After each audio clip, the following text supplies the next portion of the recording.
It's just really taken those factories which I've seen, which have been legacy factories, to that next sort of level. Even the way watching the autonomous driving the car to the car park, using the tools that we've got to make it seamless, efficient and awesome quality.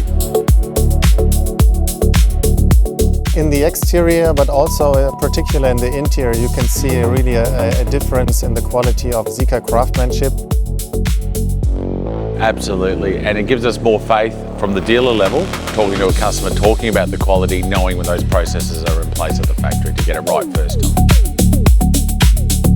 After visiting, I would like to say it's a scary smart in a very good way. The quality care, seeing the Zeekr factory workers all there checking over those cars, meticulously paying attention to that and just making sure the cars are perfect. And from what I saw, there were not many imperfections, but there's still those double checks were good to see and good to know. All the different models coming down the line together, and I was really impressed by the way, not just on the way the cars were built, but just that sort of care and quality process that I saw at the factory. Overall, I think everything is well organized. Zeekr is a very professional production. Automated processes are integrated, and also the quality inspection in the end was very impressive.